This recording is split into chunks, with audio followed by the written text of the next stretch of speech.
Welcome to this week's Security Report. I'm Paul McAdam. Thanks for joining us. Please be reminded that with effect from Monday, May 18, the Guyana Police Force recommenced the issuing of certificates of fitness for motor vehicles and gun license renewals.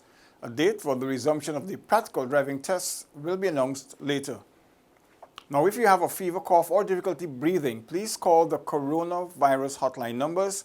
These are 227-4986, 229-7490, 231-1166, 226-7480, or 624-3555.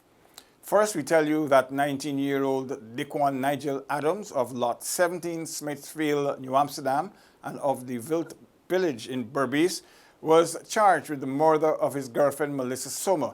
He appeared via Zoom before Linden Magistrate Wanda Fortune, as was not required to plead to the charge, which stated that between June 17 and 18 this year, at the Veld in the Berbice River, he murdered Melissa Sommer, called Lisa. He has been remanded to prison and is expected to return to court on August 7 for a progress report. On June 18th, the body of 17-year-old Melissa Sommer, called Lisa, was discovered after policemen on a marine patrol were informed of the presence of a female body which was seen afloat in the vicinity of Gateroy village in the upper Berbice River. A post-mortem revealed that death was due to drowning, compounded with trauma to the head. The deceased was said to be 2 months pregnant at the time of her demise. Now, police acting on information received went to a farmhouse located at Babu John, Port Morant, Curtin, Berbice on Sunday, June 28. At about 5 minutes to 10 in the morning, they found an unlicensed revolver with 2 live and 4 spent .38 rounds of ammunition on the table. A 60-year-old fisherman and poultry farmer of Clifton Settlement, Curtin, Berbice, is in custody assisting with investigations. And the residents of Cummings Lodge on the east coast of Demerara are still in shock following a fire that claimed the lives of 3 persons, a 14-year-old boy and his parents. 46-year-old Martin Lewis, his 40-year-old wife Beverly Miller, and their son, Dewal Eiffel, lost their lives after being trapped in the burning apartment building. In custody is the landlord's 30-year-old son. He was arrested when he returned to the scene.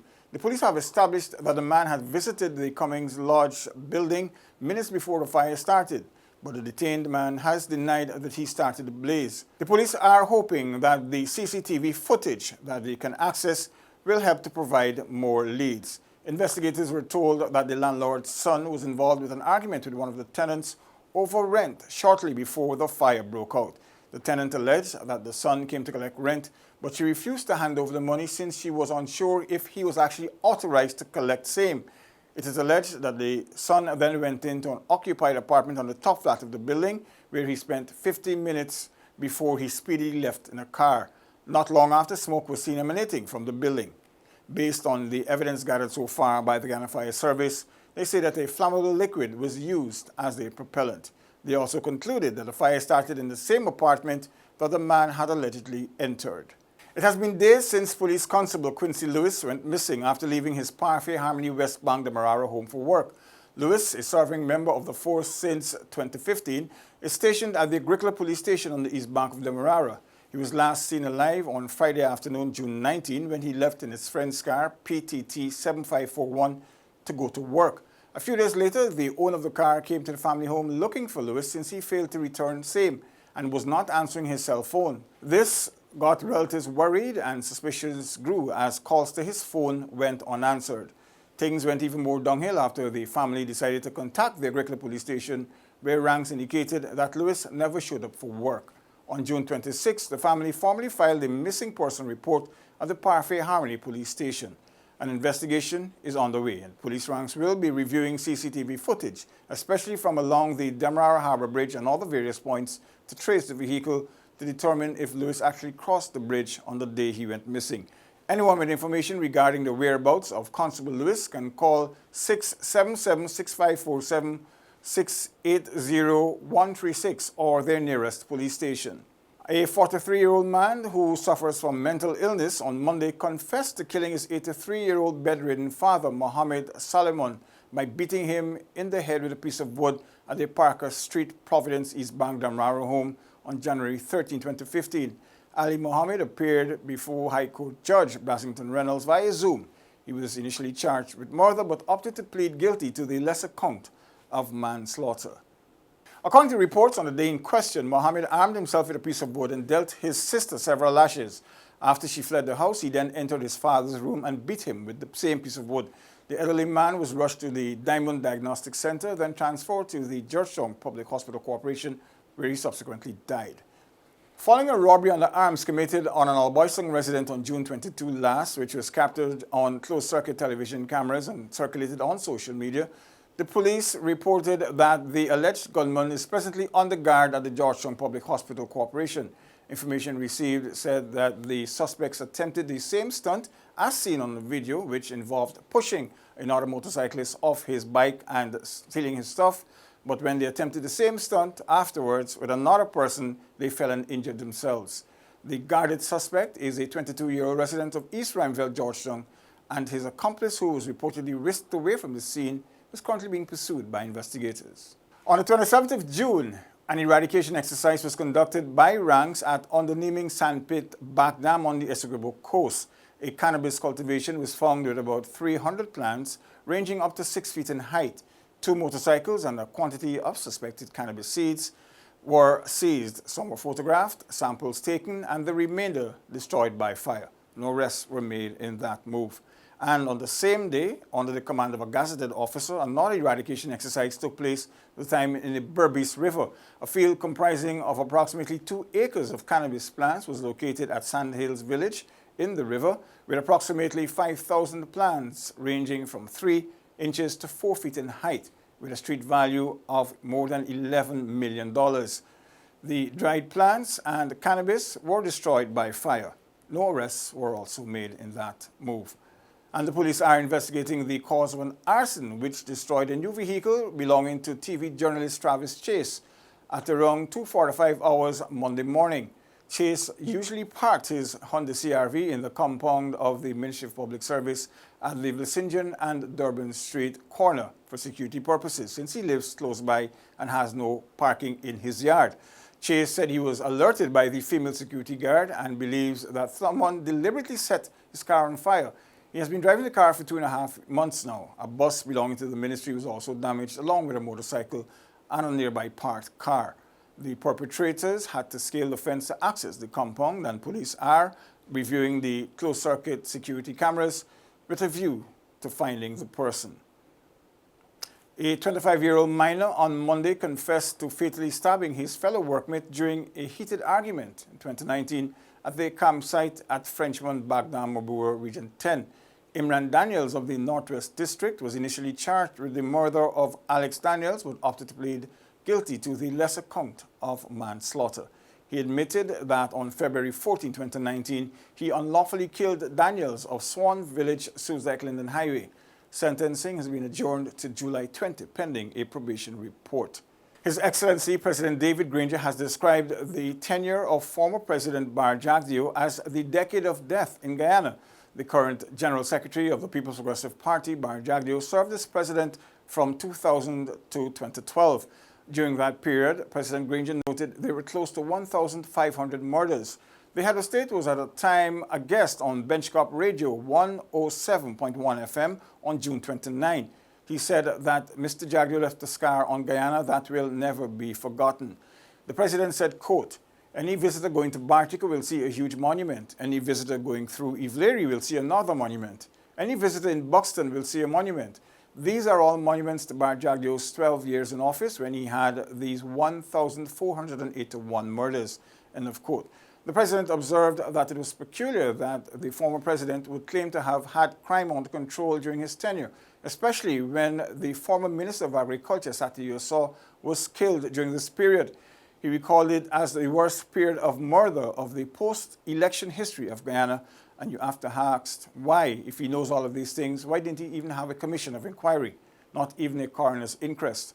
This is what the president said in response to questions about security. He noted that this was a cabinet minister and people must ask Mr. Jagdeo if he can take control of Guyana's security. According to the president, the phantom and death squads went unchecked, claiming the lives of many innocent people, and this including dozens of extrajudicial killings.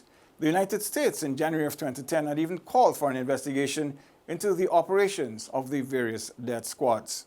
A fire of unknown origin, which destroyed the living quarters of 3 Cuban doctors in Mabaroom, is currently on investigation. This was disclosed by the Regional Health Officer, Dr. Stephen Chiffone, on Tuesday, June 30. The doctor noted that the fire began late on Monday at around 11:30 a.m. The building was unoccupied, but all of the doctor's belongings, along with household furniture and appliances, were destroyed in the fire. The building was at the time being rented by the Regional Administration for Region 1 on an annual contract. The region said they responded promptly, and they are currently housing the doctors at a private guest house in the town with the necessary personal items provided for the doctors to continue executing their duties at the hospital. The police have secured the site and the issues on the investigation. And Jose Cicero Ferreiro Pereira, known as Garapal, a 55-year-old Brazilian, was on Tuesday, June 30, killed after his head was crushed by a boulder at Peruni Mines in Region 7. Pereira, known as Garapal, was a maintenance worker with the Hard Rock Mining Company working in a mining pit just after midnight. Investigations revealed that Pereira and his colleague, Julio Pereira de Alquino, were working in the top of the shaft section of the mining pit. Julio alleged that after 15 minutes had elapsed and Pereira did not signal to be winched up, he raised an alarm and he called for Pereira. They said that when the site manager, Paulo Matiz de Souza, was lowered into the tunnel to check on him, he found the man lying face down in an unconscious state with a rock weighing in excess of 200 pounds on his head. Pereira was brought to the top of the tunnel where he succumbed. The police are investigating a robbery under arms committed on David Cameron, aged 56 years old, a businessman of Lot 81 House Street, Charlestown. He was robbed of $200,000 in cash. This occurred at about 17:30 hours when 4 unidentifiable males, 2 armed with handguns, invaded the bond. When they rushed into the bond, brandishing guns, they requested money, and when Pereira resisted, they shot him twice, ransacked the bond, and escaped with the aforementioned cash. He was rushed to the Georgetown Public Hospital, where he is being treated for gunshot wounds to the abdomen and right thigh. His condition is regarded as serious. And the police are investigating a fatal accident which occurred on July 2 at about 1400 hours on the Nonpareil Public Road, East Coast, Demerara, involving minibus BXX 4563. It was driven by a 29-year-old resident of Lot 28 Village, West Coast, Berbice, and the accident claimed the life of a so far unidentified male cyclist. Inquiries revealed that the bus was proceeding east along the northern side of the road when it is alleged by the driver that he saw the cyclist who was proceeding west on the same side of the road. He sounded his horn, and the driver said that as he was about to pass the cyclist, he swerved across the road and they collided. The cyclist was taken to the Georgetown Public Hospital in an unconscious state but pronounced dead on arrival. His body is presently at the hospital's mortuary awaiting identification and a post-mortem. The driver passed the breathalyzer test, but he is in custody assisting with the investigation. Now for some highlights from the Guyana Defense Force. The Brigadier Godfrey Best received his instruments of commission from Command-in-Chief President David Granger during a simple ceremony at the Beridi Benab State House on July 1. The appointment was made in keeping with the head of state's powers as the Minister of Defense vested within the Defense Act. President Granger reminded that the Chief of Staff must communicate, coordinate, and collaborate with his subordinates whilst leading and managing effectively. Leadership, unlike command, cannot be mandated by law. It is an essential element in military command, however, and involves motivating the force's manpower to achieve success in its operations and missions. The Chief of Staff, in this regard, is expected to possess the qualities of intelligence and prudence, and to set the values and standards expected of the force and its members. The President himself, a former Chief of Staff, added that as a guardian of national defense, the Chief of Staff is tasked with leading the force forward as it protects the nation's patrimony and territory whilst promoting national defense and security. Today's ceremony has a twofold purpose in this regard. First, it is to present the instrument appointing a senior officer to perform the functions of the Office of Chief of Staff. And second, to promote that officer to the rank of brigadier to enable him to perform those functions. The GDF's 11th Chief of Staff started his military career in 1990, serving in command, administrative staff, and training appointments. Brigadier Bess has been serving as Quartermaster General since January 1, 2018. He is the holder of a Bachelor of Science degree in Business Management and Level 2 Association of Chartered Certified Accountants. The Brigadier, Patrick West, the former Chief of Staff, will proceed on accumulated leave with effect from July 1. Brigadier West's leave concludes in March of 2021, at which point the Brigadier Bess will be appointed substantively as Chief of Staff. Now, in terms of wanted bulletins, the Guyana Police Force issued a bulletin for 30-year-old Julian Arthur in connection with the attempted murder of his girlfriend, 28-year-old Devlin Garraway, a mother of 3, who is currently battling for her life at the New Amsterdam Hospital. It is reported that the suspect shot the woman in her head during an argument on Wednesday at her number 30 Village, West Coast, Berbice Region 5 home. Also wanted is Elroy Oral Bristol. He's wanted in relation to possession of narcotics for the purpose of trafficking committed on June 23 this year at Patrick's Dam, Angois Avenue, New Amsterdam, Berbice. Delon Wilson is also wanted by the police for questioning in relation to larceny by a public officer between 2013 and June 2020. Also wanted is 33-year-old Marissa Ahmad, known as Marissa Ali, in connection with simple larceny committed on Stanislaus McCoy. The police said that the woman of Annandale, East Coast, Demerara, committed the offense on February 4 this year at the Ocean Spray Hotel, Stanley Place, Kitty, Georgetown. Last but not least, also wanted is 18-year-old Stephen Archibald. He's wanted in connection with the murder of 23-year-old Kyle Chase.